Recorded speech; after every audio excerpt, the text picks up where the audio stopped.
Dans 3, 2, 1. Bonjour, mon nom est Pierre Jutras, je suis accompagné de mon chum Régent Drouin des Productions Régie. On se trouve maintenant au Parc des Voltigeurs. On est en plein milieu de la saison. En fait, on est au début du mois de juin. Et puis, comme à toutes les années, il y a un calendrier des activités qui se déroulent toujours pas mal à la même date. Et puis, parmi ce calendrier, il y avait la première édition auparavant, il y a quelques années. Ça s'appelait l'exposition de Saint-David de Yamaska. Et c'était organisé par une personne un pilier dans le domaine de la voiture ancienne, M. Simon Lafont. Et je l'ai avec moi, M. Simon Lafont, qui est l'organisateur principal, mais qui a donné, il a transmis à Tommy Bovard, mais on va parler de l'historique de l'exposition en tant que telle. Alors, bonjour Simon. Bonjour Pierre. Peux-tu nous parler de ça, ton exposition? Ça a commencé comment? En quelle année, tout ça? Ça a commencé en 2001. Je travaillais pour Michel Lotto. On ouvrait une deuxième succursale. Puis moi, j'étais là comme le nouveau vendeur. Je n'étais pas connu à Drummondville parce que je venais dans le bout de Sorel.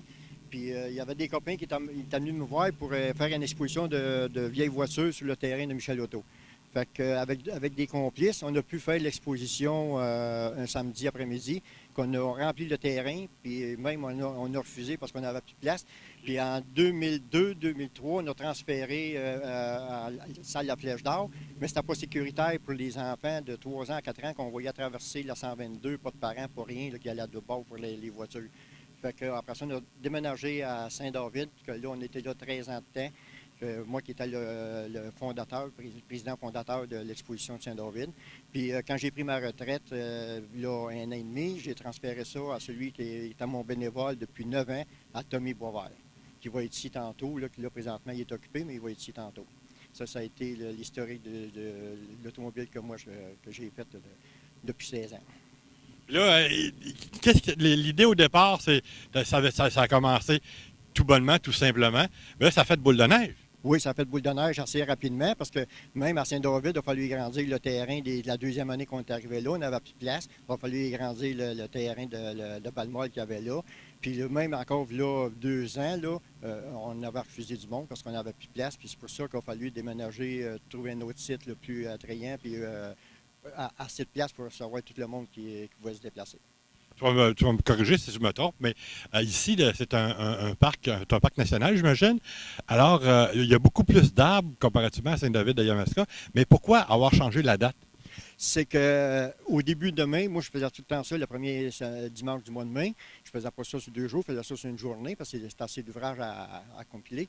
Fait que là, ensuite, on a changé de place parce que ici, c'est plus attrayant parce que par rapport aux arbres, tout ça, puis le manque de place là-bas, qu'il a fallu refuser du monde, fait qu'on ne pouvait plus tout le temps faire ça tous les ans. Et puis, selon tes pronostics, parce que là, on sait que tu as pris ta retraite, oui.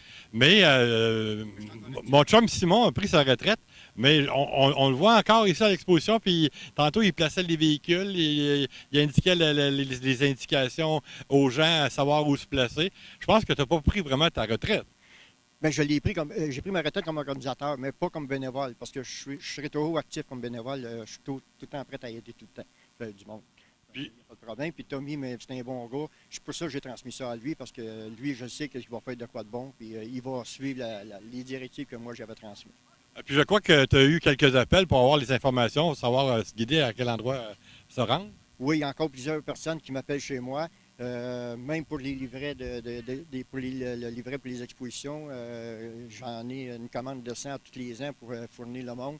Puis le monde, il m'appelle encore chez moi pour savoir où est-ce qu'elle est l'exposition, à quelle heure, puis ainsi de suite. Ils ne m'ont pas oublié. Bien, merci beaucoup, Simon, de ton initiative. Ça a été un vrai plaisir. Puis continue ton bon travail.